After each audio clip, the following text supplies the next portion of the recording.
ठीक है, इस वीडियो में अपन डिस्कस करने वाले हैं फ्यूजिटिव इकोनॉमिक ऑफेंडर्स के बारे में, जो कि होते हैं बेसिकली भगौड़े।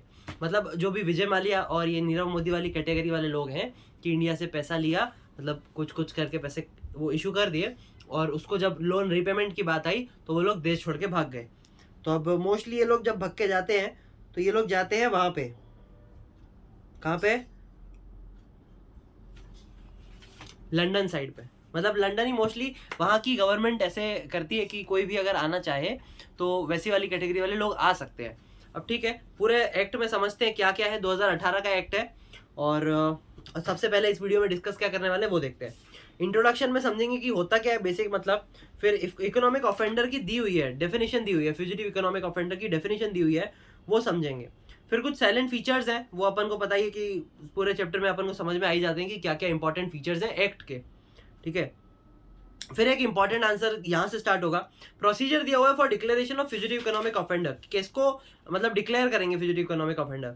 फिर है declaration of fugitive economic offender, दोनों को आप ना मिला के भी लिख सकते हो। मतलब देखो, इसमें प्रोसीजर दिया हुआ है और इसके अंदर declaration of fugitive economic offender दिया हुआ है, तो पढ़ेंगे क्या बोल रहे हैं। दोनों ही एक तरीके से इस चैप्टर के इंपॉर्टेंट तो नहीं, पर स्टार मार्क्ड आंसर है। ठीक है, अब ये वाला चैप्टर है सही है पर इजी भी है, तो उस हिसाब से अपन लेते जाएंगे जो भी रहेगा। फिर है power to disallow civil claims, फिर attachment of property, power of survey, search of person, search and seizure, basic basic चीजें ही हैं। रूल्स एंड एविडेंस,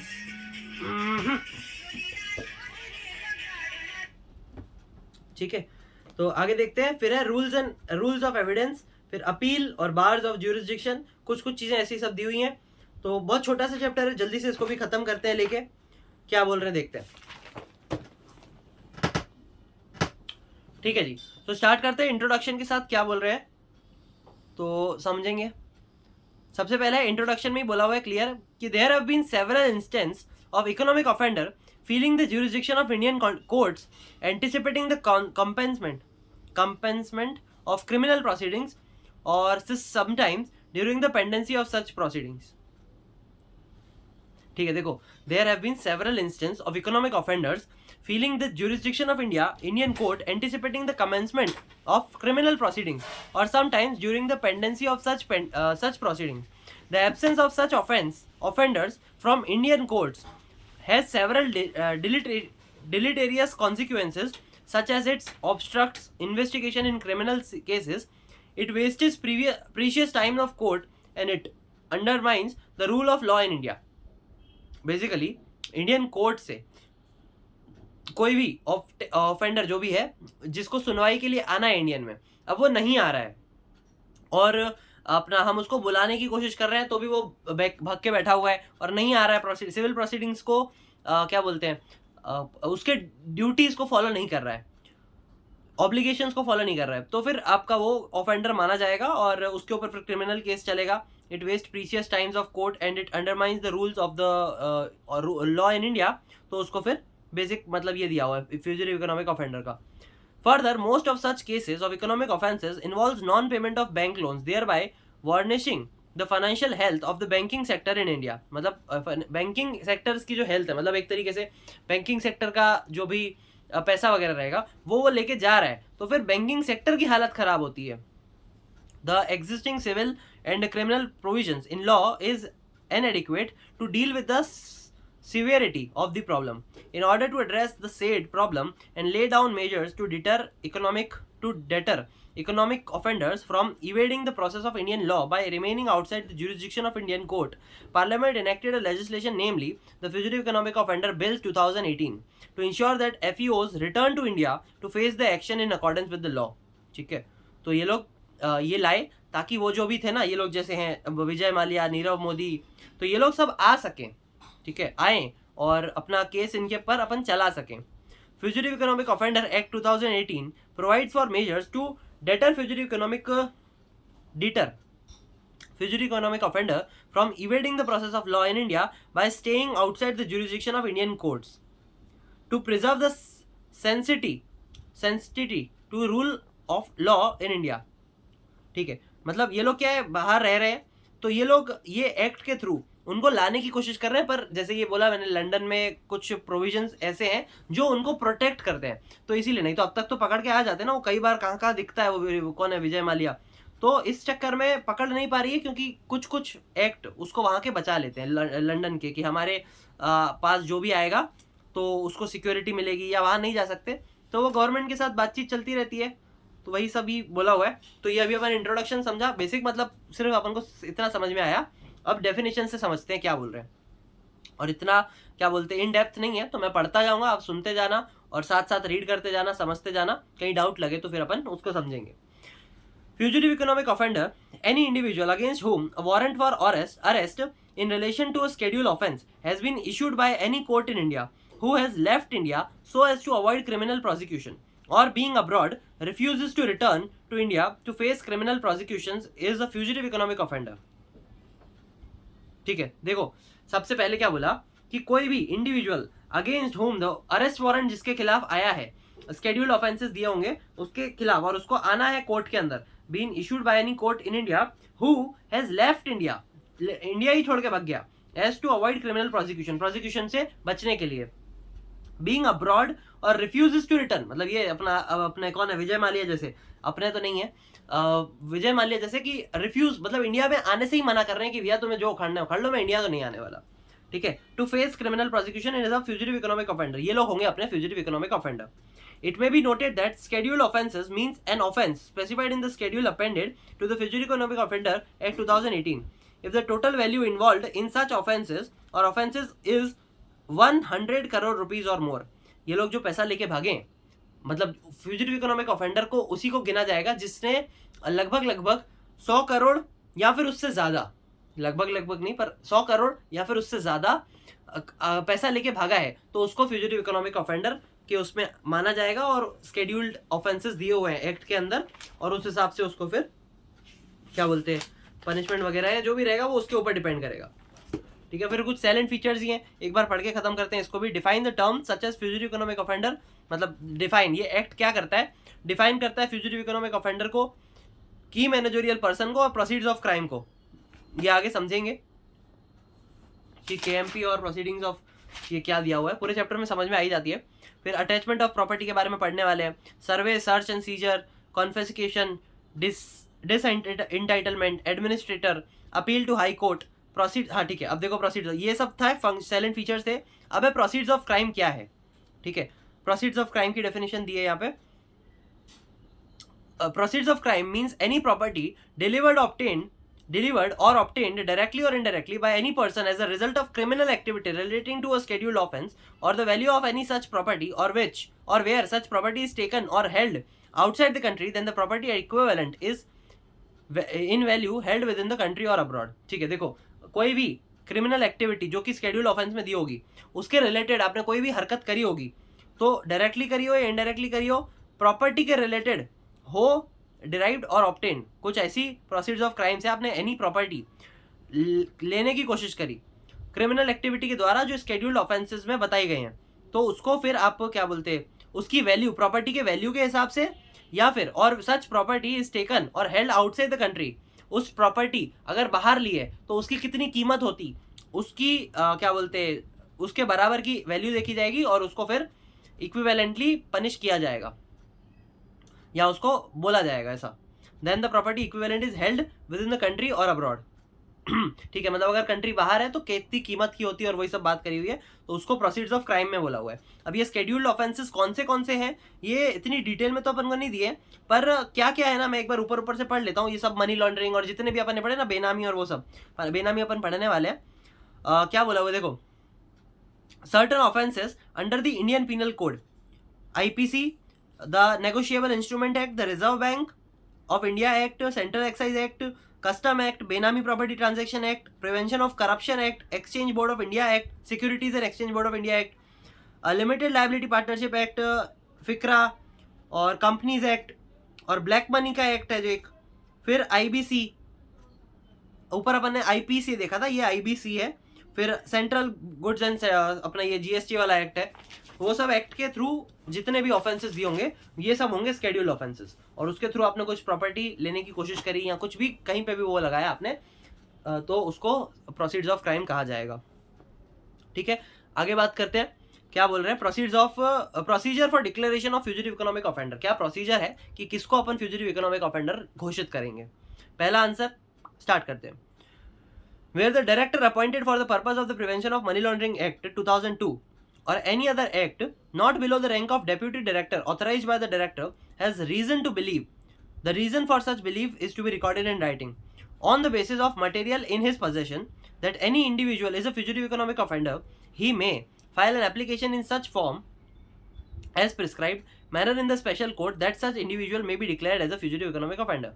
ठीक है जी, अगर कोई डायरेक्टर है जो अपॉइंट किया गया है for the purpose of prevention of money laundering act, और कोई भी other officer not below the rank of deputy director, ठीक है, रीजन उसके पास होना चाहिए कि ये जो व्यक्ति है वो एफईओए है, ठीक है, तो उसके खिलाफ आपको रीजन राइटिंग में नोट करना पड़ेगा, और वो एप्लीकेशन फाइल करता है स्पेशल कोर्ट को कि भैया इसके खिलाफ मेरे को कुछ कुछ लोचा लग रहा है कि ये एफईओ जैसा है और हो सकता है, ठीक है, और मेरे पास ये इसके सबूत हैं इसके खिलाफ, तो उसको एप्लीकेशन फाइल करनी पड़ेगी स्पेशल कोर्ट के साथ, स्पेशल कोर्ट के एप्लीकेशन फाइल करनी पड़ेगी सजेस्ट प्रिस्क्राइब फॉर्म में, और फिर उसके पास से फिर वो चीज़ बातचीत होगी। ठीक है, ये जो डायरेक्टर है वो ईडी है, मतलब इन्फोर्समेंट ऑफ डायरेक्टरेट, ठीक है, नाम सुना ही होगा आपने ईडी का, और अपन ने पहले वीडियोस में भी बात करी हुई है। आगे देखते हैं, द एप्लीकेशन शेल कंटेन, वो जो एप्लीकेशन होगी उसमें क्या क्या होगा। Reason for the belief of the individual is a FEO any information available as the whereabouts of the FEO, any information available to the whereabouts यानी कि कहाँ कहाँ उसके कदम पड़े और कहाँ किस वजह से आपको ये लग रहा है, ठीक है, तो उसके related information. A list of properties और the value of such property believed to be proceeds of crime including any such property outside India for the confiscation is sought. ठीक है, अगर कोई ऐसी लगती है कि कोई प्रॉपर्टी है जिसके प्रोसीड्स ऑफ क्राइम के रिलेटेड है, तो उसका भी आप नोट कर सकते हो कि आपको ऐसा लग रहा है कि हाँ ये भी प्रोसीड्स ऑफ क्राइम है, तो वो आप ले सकते हो, और अगर इंडिया के बाहर भी है तो उसको भी कन्फिस्केट कर सकते हैं अपने बाहर की उससे बात करके गवर्नमेंट के साथ। अ list of property or benami property owned by the individual in India और abroad from which confiscation is sought. ठीक है, देखो कोई भी list of property or benami property owned by the individual in India या फिर अब्रॉड, तो उसको भी कन्फिस्केट किया जा सकता है। अ list of person who may have an interest, ठीक है, उस व्यक्ति को भी ये अपना एप्लीकेशन उसका भी नाम यहाँ पे लिखा जाएगा जिसका यहाँ पे प्रॉपर्टी में इंटरेस्ट है, ठीक है, ये सी और डी वाले में, ठीक है, मतलब जितने भी इंक्लूडेड होंगे वो सबका आपको एप्लीकेशन में बताना है कि अब ये देखो ऐसे ऐसे है, और उसके बाद देखते हैं क्या प्रोसीजर है। Where an application has been duly filed the special court shall issue a notice to an individual who is alleged to be a fugitive economic offender. Special court अब नोटिस उन लोगों को भेजेगी। The notice shall also be issued to any other person who have interest, जिसको interest होगा उस property में, मतलब जिसका इंटरेस्ट होगा उस प्रॉपर्टी में मेंशन इन द एप्लीकेशन, उसको भी फिर नोटिस भेजा जाएगा। अब वो नोटिस के अंदर क्या होगा उसकी बात करते हैं। A notice of the special court shall require the individuals to appear at a specified place and time not be less than 6 weeks from the date of issue of such notice। 6 हफ्ते के अंदर उस individual को या फिर जिसका भी interest था उसको 6 हफ्ते के अंदर उसका रिप्लाई देना है, और स्पेशल कोर्ट में जहाँ भी वो बोलेगी कि हाँ भैया तुम्हें यहाँ आना है, इतने टाइम पे आना है, वो सब फॉलो करना पड़ेगा और आना पड़ेगा। 6 हफ्ते का टाइम दिया हुआ है। दूसरा पॉइंट है, state that the failure to be appear on a specified place and time shall result in the declaration of the individual as a FEO and confiscation of the property under the act। अगर तुम 6 हफ्तों के अंदर नहीं आते हो तो तुम्हें FEO घोषित कर दिया जाएगा, और जो भी तुम्हारी प्रॉपर्टी ये एप्लीकेशन में रही होगी तो उसको कन्फिस्केट भी ये कर सकते हैं। कन्फिस्केट यानी कि अपने अंडर में जब्त कर सकते हैं, सिंपल। सेंट्रल गवर्नमेंट के पास ये अधिकार रहता है, ये अपन ने हर आगे भी जितनी भी फेमा मनी लॉन्ड्रिंग और ये सब अपन ने देखा तो उसमें बात कर चुके हैं अपन ऑलरेडी। 6th पॉइंट है, अब ये एम्बेसी के रिलेटेड है, पहले ही बता रहा हूँ। A notice shall also be forwarded to such authority, ये जो अथॉरिटी है वो है एम्बेसी है, as the central government may notify for effecting service in a contracting state. The authority shall make efforts to serve the notice within a period of 2 weeks in such prescribed manner. Contracting state का मतलब होता है any country or place outside India in respect of which arrangements have been made by the central government with the government of such country through a treaty or otherwise। ठीक है, कोई भी व्यक्ति मतलब मान लो अपना अमेरिका के पास अमेरिका की एम्बेसी है तो वहाँ पे, यहाँ पे एम्बेसी अमेरिका की होगी, वहाँ पे इंडिया की होगी। तो वहाँ पे उस अथॉरिटी को भी जाके बोलेंगे कि देखो भैया, उस गवर्नमेंट से भी बातचीत करेंगे कि ये व्यक्ति हमारे पास, हमारी प्रॉपर्टी, हमारा पैसा लेके, गंदा पैसा है उसके पास, और क्या बोलते, ये फ्यूजिटिव इकोनॉमिक ऑफेंडर है और ये आपकी प्रॉपर्टी में आया है, तो इस प्रॉपर्टी के खिलाफ हम कॉन्फिस्केशन करना चाह रहे हैं। तो आपको भी बताएंगे 2 हफ्ते के अंदर, उनको भी बताना पड़ेगा। अब ये 2 हफ्ते कहाँ से चालू हो रहे हैं, देखो, with in a period of 22 weeks in such prescribed manner to serve, the authority shall make effort to serve the notice within the period of 2 weeks। ठीक है, जब ये 6 हफ्ते खत्म हो जाएंगे और वो नहीं आया, तो उसको घोषित कर देंगे कि एफईओ है। तो आपको बाहर भी बताना पड़ेगा कि हाँ देखो, ये जो प्रॉपर्टी है ये ऐसे ऐसे लाई गई है और ये फ्यूजिटिव इकोनॉमिक ऑफेंडर है, तो इसको हमें कॉन्फिस्केट करने दो, या फिर इसके मतलब वो सिर्फ फिर बातचीत चलेगी गवर्नमेंट के ऊपर, गवर्नमेंट के हिसाब से। ठीक है, यहाँ पे एमबीसी की बात कर रहे हैं, बेसिक मतलब इतना समझना। A notice may also be served to be to the individual alleged to be a fugitive economic offender by the electronic means. आप इलेक्ट्रॉनिकली भेज सकते हो नोटिस।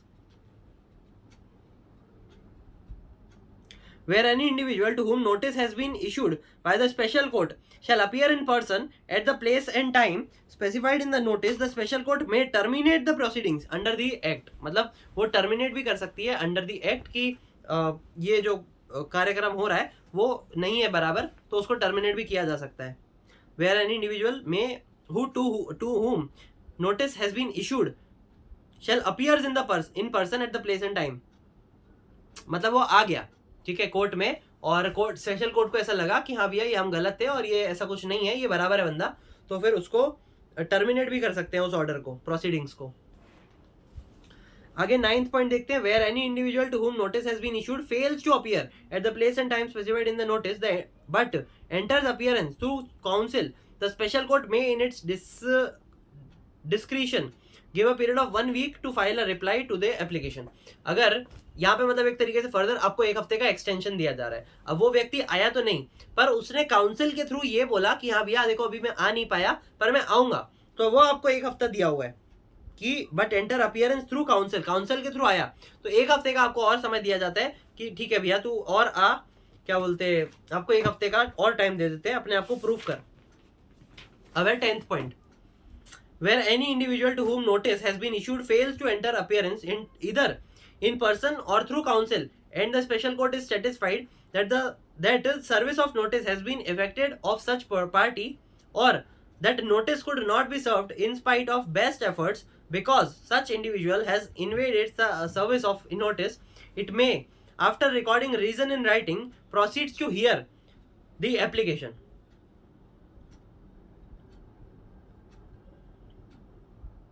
ठीक है, तो अगर उसको लगेगा स्पेशल कोर्ट को कि इसको आप कितनी वो कर लो, ये that service of notice has been effected of such party, that's of, 1 minute, हाँ, अगर वो नहीं आ रहा है, ना पर्सनली आ रहा है ना किसी काउंसिल के थ्रू आ रहा है, और अगर स्पेशल कोर्ट सेटिस्फाई हो जाती है that service of notice has been effected on such party, कि उस तक पहुंच तो रहा है पर वो उसका रिस्पॉन्स नहीं दे रहा है, ऐसा कुछ नहीं कर रहा है, तो उसको फिर वो एफईओ घोषित कर देगी। The notice could not be served in spite of best effort, court ने बड़ी कोशिश कर ली, वो उस तक पहुंच ही नहीं रहा है, उसने या तो कुछ गलत एड्रेस वगैरह दिए होंगे या फिर कुछ फ्रॉडुलेंट या फिक्टिशियस तरीके से कुछ चीजें ऐसे बताई होंगी जो फेक होंगी। अभी आप वहां गए उसके ऑफिस पे, आपको वो प्रीमाइसेस ही नहीं मिल रही, उसका घर का एड्रेस है जहाँ पे उसने लोन वगैरह लिया होगा, उसका घर ही नहीं है वहां पे, तो वो सब होता है। तो क्या बोलते हैं, अगर ऐसा साबित हो जाता है या कोर्ट सेटिस्फाई हो जाती है तो उसको फिर एप्लीकेशंस और वो सब प्रोसीडिंग उसके हिसाब से होती है, उसको एफईओ तो घोषित कर ही देंगे। फिर ठीक है,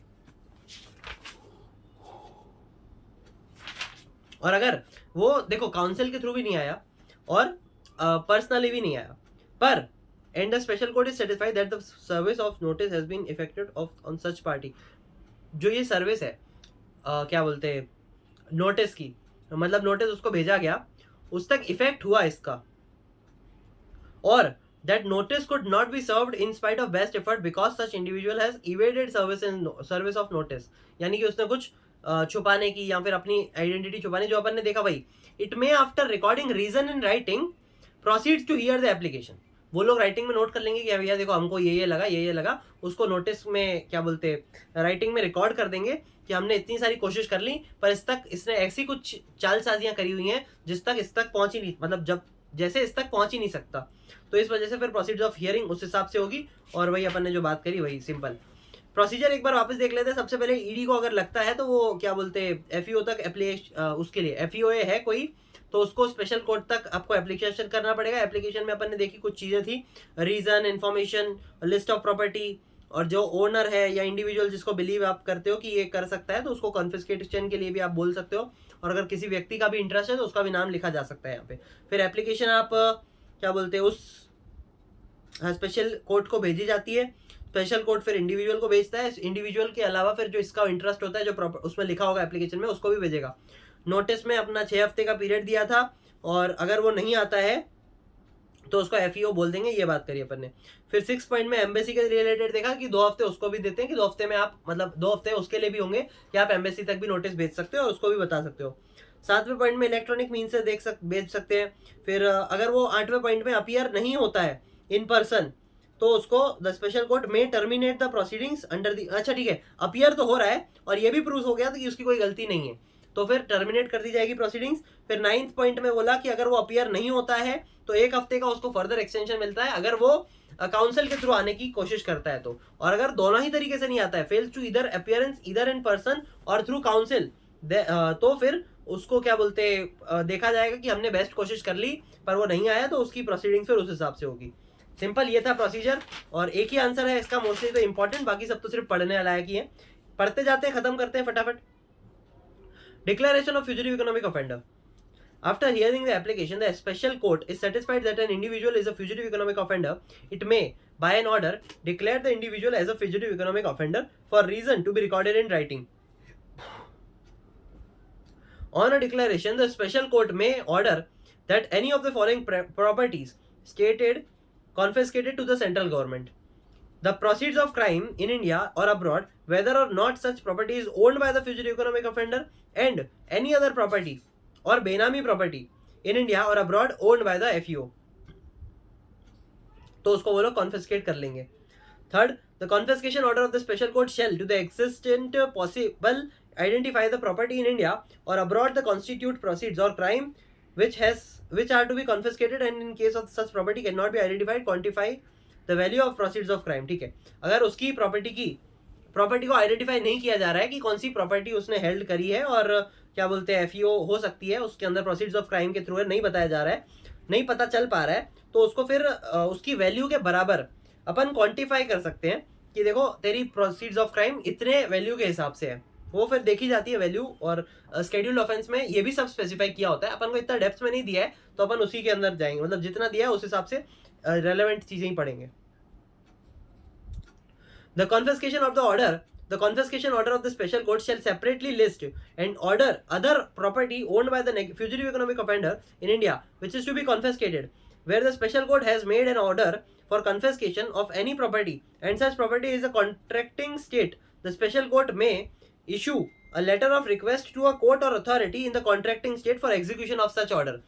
अगर कोई बाहर की देश है या फिर कोई ऐसा कॉन्ट्रैक्टिंग स्टेट की बात हो रही है यहाँ पे, तो स्पेशल कोर्ट उसको भी रिक्वेस्ट कर सकती है कि देखो हमें ये करने दो, और क्या बोलते ये ऐसा ऐसा बंदा है और हमारे को तो ऐसा पैसा लेके भग गया है।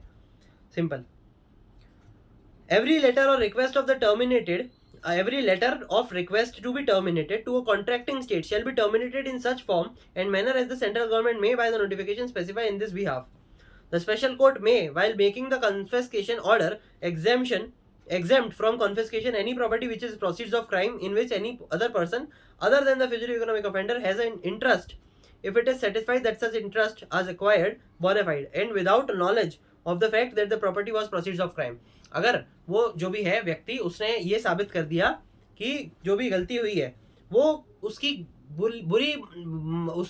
बुरी सोच की वजह से नहीं हुई है या फिर गलत इंटेंशन से उसने नहीं किया है, या उसको ये सब पता ही नहीं था कि ये प्रोसीड्स ऑफ क्राइम के रिलेटेड प्रॉपर्टी है, तो फिर अगर ये सब प्रूफ हो जाता है तो क्या बोलते हैं वो भी कर लेंगे, मतलब क्या बोलते हैं स्पेशल कोर्ट उसको टर्मिनेट भी कर देगा और कॉन्फिस्केशन को एग्जेम्प्ट भी कर देगा, रिलीज कर देगा, बेसिकली रिलीज ऑर्डर यहाँ पे पास कर दिया जाएगा स्पेशल कोर्ट के द्वारा।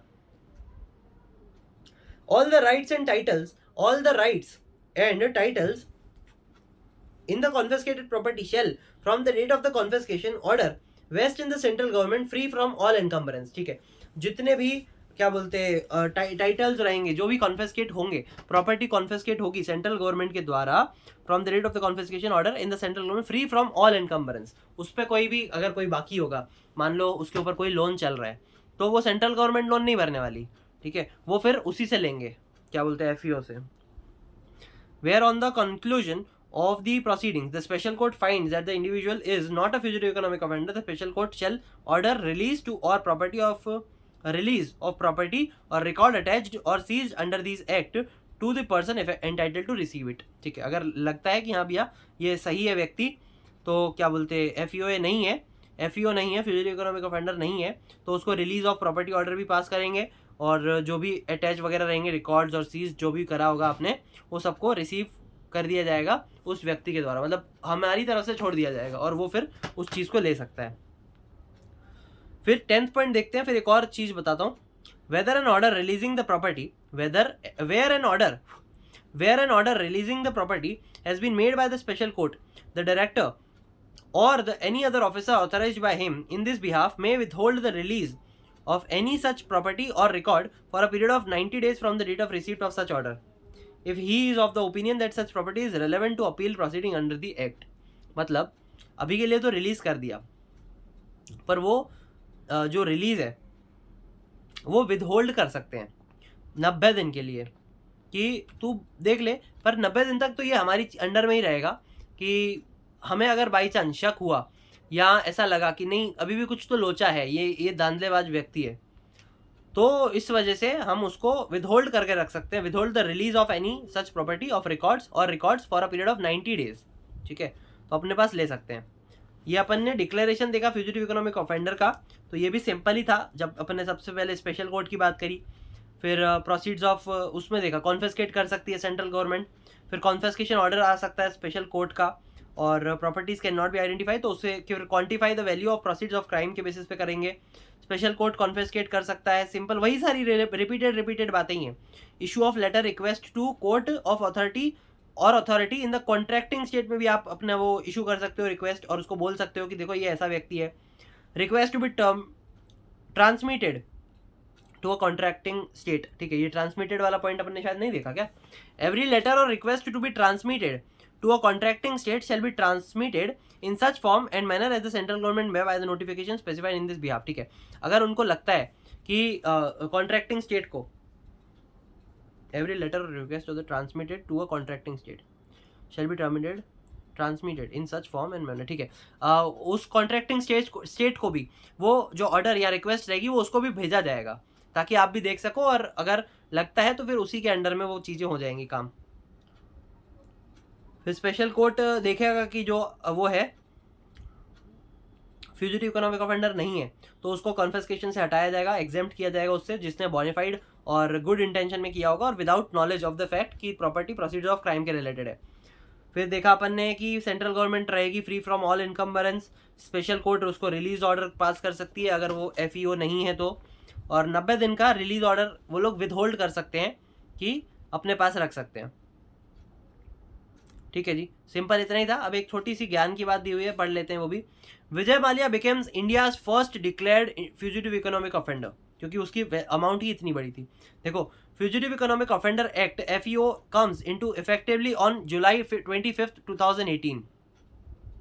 It allows declaring a person an offenders after an arrest warrant is issued and the value of economic offence is more than 100 crores, and if he refuses to return the home country to face prosecution. ठीक है, वो मना कर देता है कि मैं नहीं आऊँगा देश में वापस. The special court looking into the matter can order for the confiscation of the offender's property.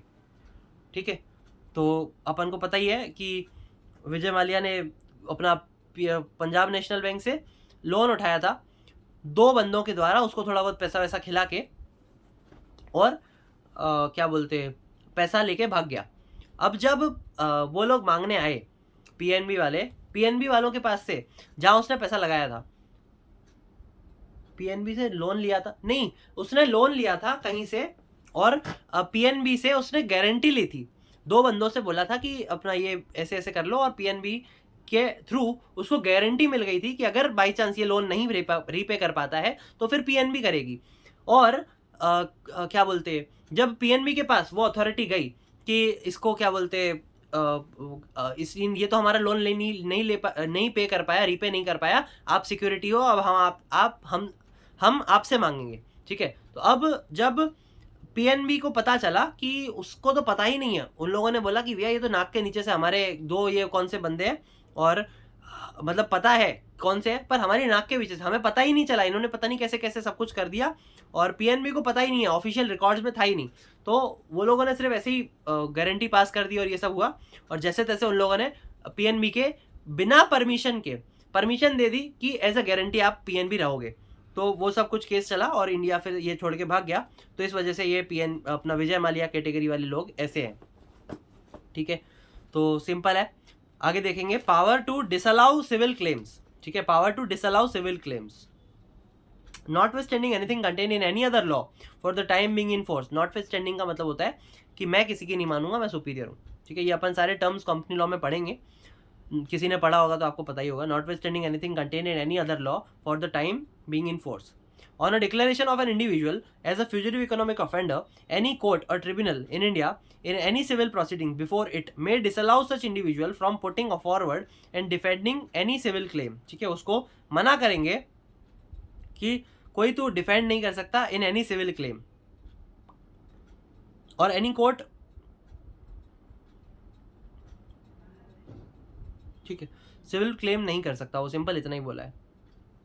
Any court or tribunal in India in any civil proceedings before it may disallow any company or LLP from putting forward of defending any civil claim if an individual filing the claim on behalf of the company or the LLP or any promoter or key managerial person or majority shareholders of the company or an individual having a controlling interest in the limited liability partnership has been declared as a FEO, ठीक है। अगर कोई company या फिर LLP होती है तो उसको भी डिसअलाउ किया जाएगा फ्रॉम पुटिंग फॉरवर्ड और defending any civil claim if an individual filing the claim on behalf of the company. अगर वो कंपनी के थ्रू वो क्लेम फाइल कर रहा है कि भैया मेरे को सिविल क्लेम चाहिए, तो उसको भी नहीं मिलेगा। कोई प्रमोटर या फिर केएमपी को भी नहीं मिलेगा, और जो कोई मेजोरिटी शेयर होल्डर होगा उसको भी मना किया गया है ऑफ द कंपनी और an individual having a controlling interest is limited liability of the in the limited liability partnership has been declared as a FEO, जो भी उसको FEO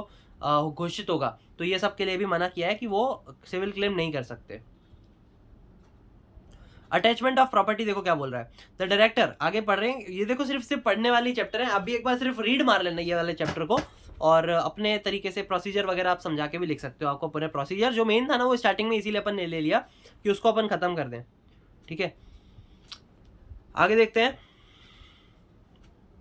attachment of property. The director or any other officers authorized by the director may, with the permission of the special court, attach any orders in writing in prescribed manner. The officer authorized by the director may, by an order in writing at any time prior to the filing of the application or to the special court, attach any property for which there is a reason to believe that the property is proceeds of crime or in a property of or benami property owned by the individual who is FEO, which is being or likely to be dealt with the manner which may result in the property being unavailable for confiscation, ठीक है, ठीक है। ऐसा लग रहा है कि वो एफईओ है और उसके खिलाफ ये सारी चीजें हैं, तो फिर उसको विथहोल्ड कर सकते हैं, उसको अटैच कर सकते हैं उस प्रॉपर्टी को एप्लीकेशन के साथ। और अगर ऐसा लग रहा है कि ये फ्यूचर में कर सकता है कॉन्फिस्केशन, हम जब बोलेंगे तो ये प्रॉपर्टी का कुछ कुछ ऐसा कर देगा या फिर कहीं इधर उधर ट्रांसफर कर देगा कि हम कॉन्फिस्केट कर ही नहीं पाएंगे, तो पहले से भी उसको अटैच किया जा सकता है। Director or any other officer who preventionally attaches any property shall within a period of 30 days from the date of the attachment file an application before the special court। 30 दिन के अंदर आपको स्पेशल कोर्ट को application के साथ, जब भी आप फाइल करोगे एप्लीकेशन के साथ अटैचमेंट भी 30 दिन के अंदर आपने देनी है। The attachment of any property shall continues for a period of 180 days from the date of the order of attachment or such other property as may be extended by the special court before the expiry of such period, ठीक है। ये सारी चीज़ें अपन ने देख ही ली हैं। 180 दिन तक उसको जब्त करके रखा जा सकता है, मतलब अटैचमेंट के साथ रखा जा सकता है कि उस पर कोई भी आगे कार्रवाई नहीं होगी, या फिर उसको कोई खरीद नहीं। आप जब कोर्ट पे केस चलता है ना किसी व्यक्ति के खिलाफ, तो कोर्ट और जजेस उसको बोल देते हैं कि आप जब तक ये केस चल रहा है आप देश छोड़ के नहीं जा सकते, शहर छोड़ के नहीं जा सकते, और सम केसेस में घर से भी नहीं निकल सकते। ठीक है, तो हाउस अरेस्ट उसको बोलते हैं। तो वो सारी चीज़ें रहती है। तो यहाँ पे देखो 180 दिन का बोला हुआ है, और स्पेशल कोर्ट को अगर लगेगा तो उसको एक्सटेंड भी किया जा सकता है।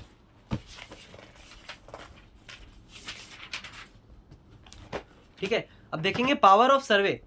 पावर ऑफ सर्वे में क्या बोला हुआ है, where a director or any other officer authorised by the director on the basis of the material in his provision possession, sorry, power of survey देख रहे हैं अपन, where a director or any other officer authorized by the director on the basis of material in his possession has reason to believe, और reason आपको writing में लिखना पड़ेगा, देना पड़ेगा, that an individual may be a fugitive economic offender, he may enter any place within the limit of the area assigned to him, or in respect of which he is authorized by the purpose of this section by such other authority who is assigned the area within which such place is situated। ठीक है, अगर assign to him जो भी limited area रहेगा वो उसको सर्वे के लिए कर सकता है, पर आपको रीजन राइटिंग में देना पड़ेगा। कोई भी आपको बिलीफ वगैरह है कि हाँ भैया ये एफईओ हो सकता है या ऐसा कुछ है, तो आपको डायरेक्टर को बताना पड़ेगा, स्पेशल कोर्ट को एप्लीकेशन में बताना पड़ेगा कोई भी डायरेक्टर और ऑफिसर कर सकता है सर्वे, और उसको ऐसा लगता है कि he is authorised for the, हाँ ठीक है, वो सेक्शन के लिए, उस एरिया के लिए वो ऑथराइज्ड व्यक्ति होना चाहिए तो ही वो कर सकता है। Where the director or any other officers authorised by him on the basis of material in his possession has reason to believe, और राइटिंग में आपने बताना that individual as the future economic it is necessary to enter any place the may request for any proprietor employ or any other person who may be present at the time to. ठीक है, वो क्या बोलते हैं, उस जगह पे enter भी हो सकता है, सर्च भी कर सकता है, सीजर का तो अपने पढ़ेंगे, सर्च एंड सीजर नीचे पढ़ेंगे। यहाँ पे एंटर की बात हो रही है पावर ऑफ सर्वे में, कि आप किसी भी प्रॉपर्टी में घुस सकते हो और उसको जांच पड़ताल कर सकते हो, बेसिक इतना मतलब है। ही में रिक्वेस्ट एनी प्रोप्राइटर, कोई भी जो वहाँ पे मौजूद होगा ना, प्रोप्राइटर, एम्प्लॉय या कोई भी व्यक्ति, तो वहाँ पे जाके उससे वो पूछ सकते हैं। देखो क्या बोला हुआ है, 3 चीज़ें कर सकते हैं, afford him the necessary facility to inspect such records as he. ठीक है, उसको जो भी रिकॉर्ड्स वगैरह चाहिए तो आपको उसकी मदद करनी पड़ेगी। ऐसा नहीं बोल सकते कि भैया इसकी मेरे को जानकारी नहीं है। अगर आपको पता है और ऑफिसर को लगता है कि हाँ भैया ये इसको पता है, झूठ बोल रहा है, तो उसको खिलाफ भी पनिशमेंट और वो सब रहती है। और facility to check verify proceeds of crime के रिलेटेड कुछ ट्रांजेक्शन है और उसके रिलेटेड आपको कुछ जानकारी चाहिए तो वो आपको देनी पड़ेगी। चेक और verify the proceeds of crime, तो वो आपको साथ साथ, मतलब बोलते हैं ना कि आपको क्या बोलते हैं, एक शब्द है कोऑपरेशन करो, हमारे साथ कोऑपरेट करो तो हम आपके साथ कोऑपरेट करेंगे। तो वो वाली बात रहती है कि आपको ऐसे छुपाना नहीं है और सारी चीज़ें बोलते हैं ना, झूठ नहीं बोलना है, तो वही सब ये furnish such information as he may require to any other matter which may be useful for और रिलेवेंट फॉर द प्रोसीडिंग। ठीक है, अगर कोई ताला वाला लगा है, कोई लॉकर वॉकर है, तो वो लोग बोल सकते हैं कि हमें ये खोलवा के दो या खोल के दो। अब आप ये नहीं बोलोगे कि इसकी चाबी तो मेरे पास नहीं है, तो वो गलत हो जाएगा। ठीक है, तो वो पावर ऑफ सर्वे उनके पास है तो वो लोग कर सकते हैं properly. The director or any other officer acting under the section may identification of the record of inspect, inventory of any property checked or record the statement of any person present. ठीक है, मैं short में ही पढ़ रहा हूँ और उस हिसाब से अपन देखते जाएंगे, इतना कुछ टाइम यहाँ पे नहीं देना अपन ने। जहाँ बहुत ज़्यादा लगेगा तो वहाँ पे अपन ने ऑलरेडी टाइम दिया ही हुआ है। आप देखते ही हो कितनी बड़ी बड़ी वीडियो बनती है, ये लगभग 1 घंटा, इसके लिए भी 1 घंटा इनफ है। मतलब आप इसको खुद पढ़ोगे ना तो इसको आप लगभग आधे घंटे के अंदर पूरी तरीके से खत्म कर दोगे, इतना कुछ है ही नहीं। सर्च एंड सीजर करता है, where the director or any other officer not below the rank of deputy director authorized by him on the basis of the information in his possession he has reason to believe, writing में देना पड़ेगा, that any person may be declared, और possession है उसके पास proceeds of crime का, declare क्या, FEO, फिर proceeds of crime का possession है, proceeds of crime के related कुछ चीज़ें हैं, records हैं जो possess कर रहा है वो, property related to proceeds and crime उसके पास है, he may authorize any officer subordinate to him to enter and search any building, place, vessel, vehicle, aircraft, और रीजन टू सस्पेक्ट उसको देना पड़ेगा पहले कि हाँ भैया मेरे पास रीजन है। और ब्रेक अपॉन द लॉक, हाँ ठीक है, देखो ब्रेक अपॉन द लॉक, दया दरवाजा तोड़ दो, वही वाला। The key thereof are not available, अगर नहीं है तो फिर कर ही सकते हैं, तोड़ सकते हैं दरवाजा। सीज एनी रिकॉर्ड और property found as a result of search seizure, ठीक है। आपको अगर कुछ सर्च करते वक्त ऐसा कुछ मिल गया तो उसको आप सीज भी कर सकते हो, किसी भी रिकॉर्ड को या फिर प्रॉपर्टी को, सिंपल है। फिर बोला कि identification, place of identification mark, अपन ने बात करी हुई है ये सारी चीज़ों की। Make a note or an inventory of such record और प्रॉपर्टी, आप नोट भी बना सकते हैं अगर आपको लगता है कुछ तो। आइडेंटिफिकेशन का मतलब यही हो गया कि आप कुछ उसके ऊपर ऐसी निशानी बना दो जिससे आपको ऐसा लग रहा है कि अभी तो इसने रिकॉर्ड दे दिए हैं, बाद बाद में ये इसके साथ कुछ छेड़छाड़ कर सकता है, तो हमारे पास तो कुछ प्रूफ रहेगा नहीं ना, तो वो पहले से ही आप उसके ऊपर कुछ ऐसी निशानी बना सकते हो कि जब आप वापस से देखोगे तो आपको पता चल जाएगा कि हाँ यार ये चीज़ वही ओरिजिनल है या नहीं है। नोट बना सकता है कोई भी, और प्रॉपर्टी के रिलेटेड या कुछ भी। आप देखते हो हर कोई भी जाते हो ना जहाँ पे, तो हर जगह पे हर फील्ड में इंटर्न्स और कुछ नए नौसिखे होते हैं, तो वो लोग क्या है साइड में लिखते रहते हैं कि भैया केस में क्या चल रहा है, केस में क्या चल रहा है, तो वो सबकी नोट्स की बात कर रहे हैं। Examine any oath any person, ठीक है, कसम भी खिलवा सकते हैं कि जो कहूँगा, सच के सिवा कुछ नहीं कहूँगा, या आप सामने वाले को बोलोगे कि बोल तू, ठीक है। Where an authority upon information obtained during survey, it satisfies that any evidence shall be or is likely to be concealed or tampered with, he may for the reason to be recorded in writing, enter and search the building to or place, and such evidence is located and seize the evidence. Simple. Search of person. अब ये भी कुछ चीज़ें दी हुई हैं, ये भी एक बार पढ़ के ख़त्म करते हैं। सर्च ऑफ पर्सन क्या बोला हुआ है, not with standing anything contain in any other law for the time being in force, ठीक है जी। इसको भी मैं ऊपर से देख रहा हूँ, कहीं अगर लगेगा तो नीचे थोड़ा सा गहराई में उतरेंगे, नहीं तो मैं पढ़ता जाऊंगा। If an authority has reason to believe that any person has secreted about his property, और कुछ छुपाने की उसने कोशिश करी है, एनीथिंग पोजेशन ओनरशिप में लेके प्रोसीड्स ऑफ क्राइम के रिलेटेड है, may be useful for relevant and to any proceeding under the act, he may search that person and seize such record for property useful for the relevant proceedings, और he shall within 24 hours nearest gazetted officer को आपको वो submit करना पड़ेगा, authority को बताना पड़ेगा कि हमने ये सर्च किया था और हमको यहाँ से ये मिला है,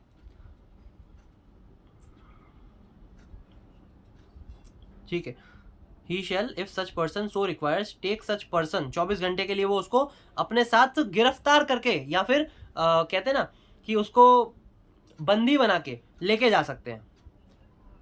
ऑफिशियल गेजेट ऑफिशियल ऑफिसर्स और सुपीरियर रैंक के होने चाहिए, मैजिस्ट्रेट और मैजिस्ट्रेट, आपको वहाँ लेके जाना है, 24 घंटे तक आप उससे पूछताछ वगैरह कर सकते हो। और ये जो जाने आने का जो टाइम रहेगा ना, ऑफिशियल जो ये जगह है वहाँ तक लेके जाने आने का टाइम जो रहेगा उसको एक्सक्लूड किया है इस 24 घंटे में से, ठीक है।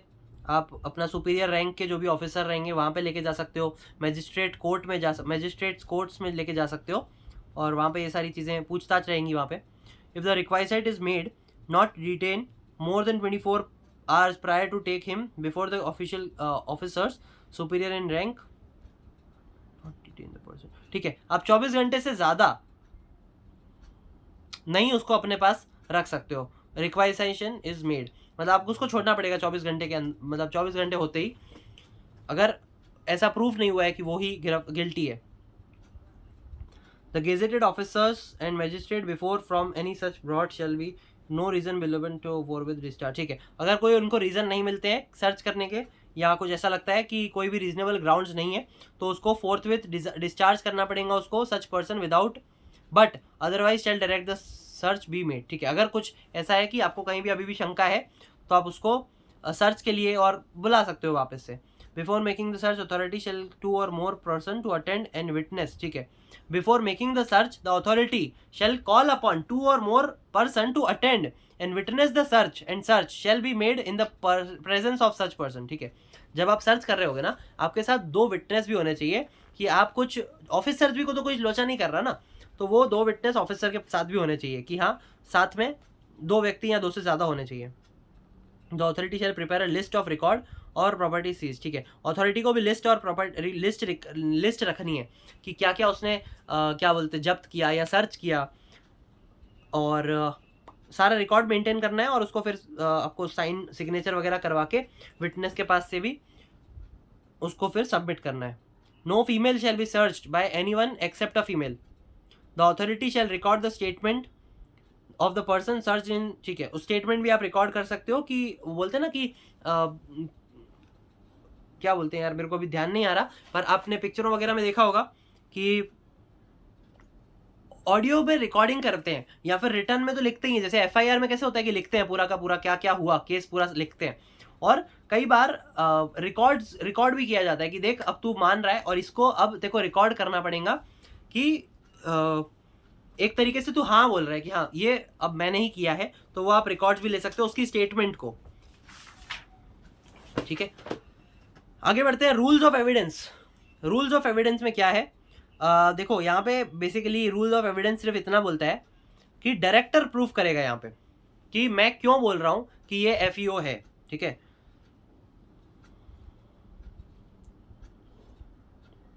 पढ़ते हैं क्या बोल रहे हैं।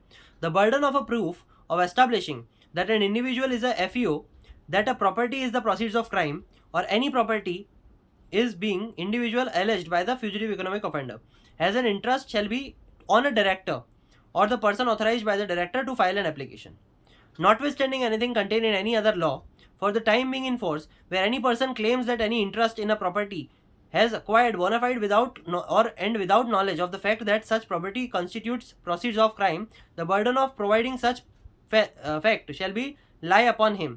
मतलब कोई अगर ये बोल रहा है ना कि मुझे तो पता ही नहीं था कि ये व्यक्ति, ये जो प्रॉपर्टी है वो प्रोसीड्स ऑफ क्राइम के रिलेटेड है, तो उस व्यक्ति को प्रूफ करना पड़ेगा कि क्यों हम ऐसा माने कि तुझे नहीं पता था। अब कोई तो ऐसे तो कुछ भी कोई भी बोल देगा कि हाँ भैया मेरे को तो पता ही नहीं था कि ये प्रोसीड्स ऑफ क्राइम के रिलेटेड प्रॉपर्टी है, तो बोनाफाइड वाले को प्रूफ करना है यहाँ पे। और पहले वाले केस में बोला कि डायरेक्टर के ऊपर भी बर्डन रहेगा।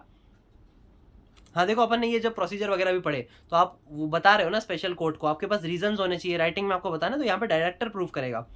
और इस केस में बोनाफाइड वाला प्रूफ करेगा। और तीसरा भी एक कुछ दिया हुआ है, वहाँ पे भी पढ़ लेते हैं। The standard of proof applicable to the determination of fact by the special court under the act shall be preference of probabilities. ठीक है, वो फिर केस के हिसाब से देखी जाती है चीज़ें और एविडेंस के ऊपर डिसाइड होता है कि स्पेशल कोर्ट को भी अगर लग रहा है तो फिर वो डिटरमिनेशन ऑफ फैक्ट्स यानी कि उसको भी देखेगा, मद्देनजर रखते हुए सारी चीज़ें करेंगे, फैक्ट को भी मद्देनजर रखते हुए सारी चीज़ें करेंगे। आगे बात करते हैं अपील की। देखो छोटे छोटे से टॉपिक है, पढ़ने वाले टॉपिक है, पढ़ लेना। अपील छोड़ना नहीं, बस मैं इतना बोल रहा हूँ। अगर बाई चांस अगर आ जाता है एक आधा मार्क्स या एक आधा क्वेश्चन, या फिर कई बार क्या होता है ना, जो चीज़ अपन छोड़ के जाते हैं उसी से 2-3 चीज़ें दिख जाती हैं, तो पढ़ तो लेना एक बार। ठीक है, आगे देखते हैं। कुछ अगर केस वगैरह आ गया तो थोड़ा सा छोड़ना नहीं। अपील में देखो क्या बोला हुआ है, कितना टाइम हो गया, देखो 47 हो गया ना, अपन 50 मिनट में इसको खत्म कर देंगे, 3-4 मिनट और लगेंगे। An appeal shall be lie from an judgment or order not being an interlocutory. Interlocutory मतलब इन बिटवीन। देखो an appeal shall lie from any judgment or order not being an interlocutory यानी कि in between order of a special court to the high court both on fact and on law. An appeal shall lie from any judgment not being an in between order of the special court to the high court both on fact on law। ठीक है, आप ना इन between order को transfer या फिर उसको high court पे नहीं लेके जा सकते। अपील को पहले इन बिटवीन, जब तक स्पेशल कोर्ट का ऑर्डर नहीं आता आप अपील हाई कोर्ट तक नहीं लेके जा सकते। और every appeal shall be preferred within a period of 30 days from the date of the judgement of the order appealed from. ठीक है, आपने 30 दिन के अंदर every appeal shall be preferred within a period of 30 days from the date of the judgement of the order appealed from. मतलब जहां से आपको वो मिला है ना, क्या बोलते हैं, स्पेशल कोर्ट का ऑर्डर मिला है, तो आप 30 दिन के अंदर हाई कोर्ट के पास जा सकते हो। हाई कोर्ट में entertain any appeal after the expiry of the paid said period. 30 दिन का अगर आप सफिशिएंट कॉस्ट देते हो तो आपको फिर थोड़ा सा और एक्सटेंशन भी मिल जाता है। पर no appeal shall be entertain after the expiry of period of 90 days। मतलब यहाँ पे 30 + 90 है, 30 + 90 है, 90 का एक्सटेंशन और 30 दिन की नॉर्मल डेट। फिर है bar of jurisdiction, last answer. No civil court shall have no civil court of the jurisdiction to entertain. No civil court, कोई भी सिविल कोर्ट ज्यूरिसडिक्शन नहीं है उसके एंटरटेन करने के लिए। मतलब कोई भी अगर कोई केस लेके भी आता है तो आपको सामने से मना करना पड़ेगा कि हमारे अंडर में ये केस नहीं आता है, और आपको उसको सलाह भी देनी पड़ेगी कि यहाँ जाओ तुम्हारा केस यहाँ पे चलेगा, स्पेशल कोर्ट में भेज सकता है वो।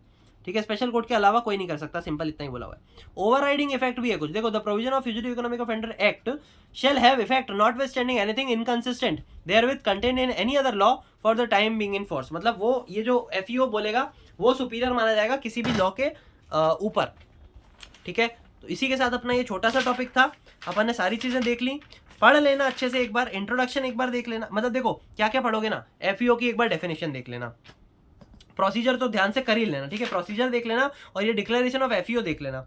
फिर पावर ऑफ डिसअलाउ ये देख लेना, अटैचमेंट ऑफ प्रॉपर्टी कोई जरूरत नहीं है, power of survey, search and scissor, ये सब बना के लिख सकते हो, सर्च ऑफ पर्सन और रूल एंड एविडेंस और अपील और पावर ऑफ ज्यूरिसडिक्शन। सिंपल चीज़ें एक बार पढ़ के खत्म कर लेना। Thank you so much.